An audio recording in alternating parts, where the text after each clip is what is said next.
Guys, magandang tanghali. Ito nga pala yung ginawa natin nung isang araw na air compressor galing sa compressor ng refrigerator.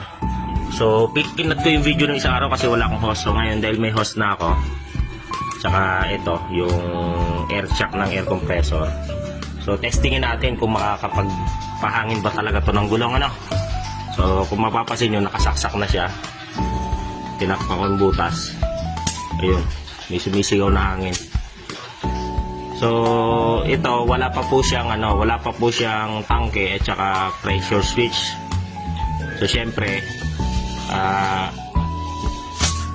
isasaksak lang natin siya pagka maghahangin na tayo ng gulong, ng mga bola, no?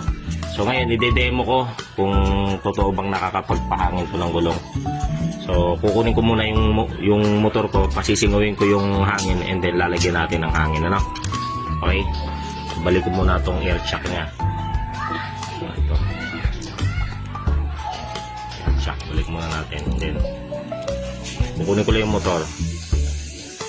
Ito na guys, nakuha ko na yung motor ko. Kung makapansin nyo, matigas yung gulong ko, no? So, pasisingawin natin para testingin natin kung talagang maghahangin dito kung ginawa nating portable air compressor gamit ang lumang compressor ng ating refrigerator. So, yan. So, testingin natin. Guys, pinapasingaw ko nga pala yung gulong natin para lang may pakita na malakas itong ating air compressor. Mapasin nyo, pinapasingaw ko, no? Yan, lumalambot na yung gulong ko. So, testingin natin ang isa. Okay. Pasingawin muna natin kung maririnig nyo sumisingaw, no? So, mas maganda kung magagawa ng tangke to at saka makakabitan ng pressure switch kasi habang nagraran siya, may stuck yung hangin doon sa loob ng tangke, and then automatic na siyang automatic pag napuno na yung tangke. So, for now, pagka ito lang mayroon kang sirang compressor ng ref, and then may hose ka, ito kasi yung nagtutulak ng hangin kasi itong dalawang to higop. Ayan, nakabitan ko na siya. Ayan, ginawa kong air compressor, ano? Kasi minsan yung mga nabibili natin portable, okay siya, makapaghangin nga siya, pero masyadong mahina. Minsan pag sa kotse, hindi niya kayang iangat yung kotse, hindi niya kayang hanginan yung gulo ng kotse, kaya mo lang mahanginan pag ginamitan ng jack. So ayan, guys, super lambot na, makapansin nyo. Ayan, diba, lambot na yung gulong. So yan, konti pa para talagang lapat. Titingnan natin kung talagang mahahanginan siya. Yan, ganyan lang po yung setup niyan.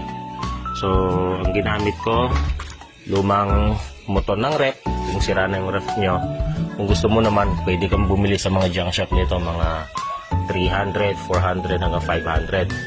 Tapos bili ka lang ng hose sa online, tapos air shock, tapos yan, nilagyan ko clamp kasi dudulas kung walang dito, clamp. So yan. So ngayon, kung makikita nyo yung gulong ko yan, lumapat na. So flat na, diba? So ngayon, gagawin natin, maghahangin na tayo. Yan. So hanginan ko, no? So normal lang, parang yung normal na panghangin lang ng gulong. Ayan. Okay. Ayan. O, pasok na yung hangin dyan. Ayan, konti pa. Malambot pa, mga konti. Ayan, tingnan nyo, tumitigas na, no? Diba?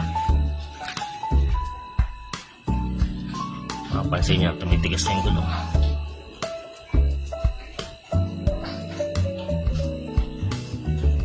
Yan, konti na lang.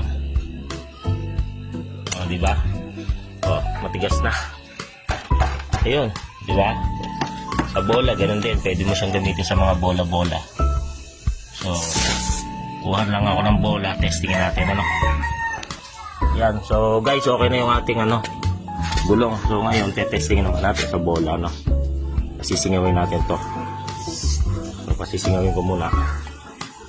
Tapos pag malambot na, subukan nating hanginan gamit yung air compressor na ginawa natin. Ito guys, kung mapapansin nyo, yung bola ko, pinasingaw ko, no? So sabi ko nga, malaking bagay meron kayo nito. Kasi yung mga nabibili nga natin yung pambomba, pagod ka pa doon. Ito, isang setup mo lang. Pag na-setup mo, itabi mo lang sa ilalim ng kama mo. So may air compressor ka na. So ngayon, susubukan na natin siya sa gulong, sa bola, no? Kasi sabi ko nga, useful talaga siya. Ngayon, hanginan natin. Tutulak ba to, pre?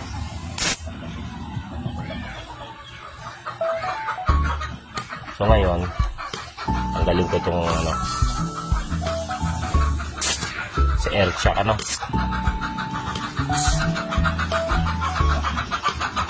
tanggalin natin yung air shock.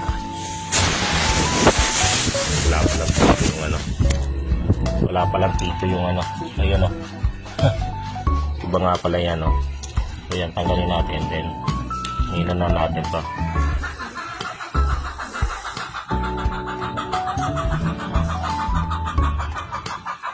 Ano ba yun? Yan, tapas lang natin. Hindi siya pasok. Yan guys, kung makikita nyo, ay nanginan ko na yung gulong. Yan, hindi lang pala nakasentro kanina. So, diba, pwede siya panghangin ng gulong ng bola pala. O, diba, yan, nabilog ng bola natin. Kunti pa.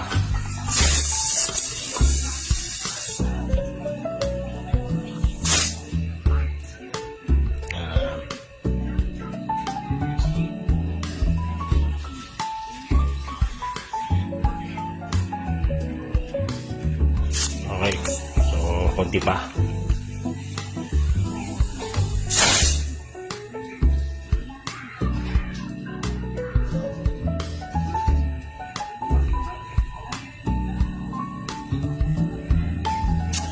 Yun, okay na. Matigas na. Diba? So, ayan.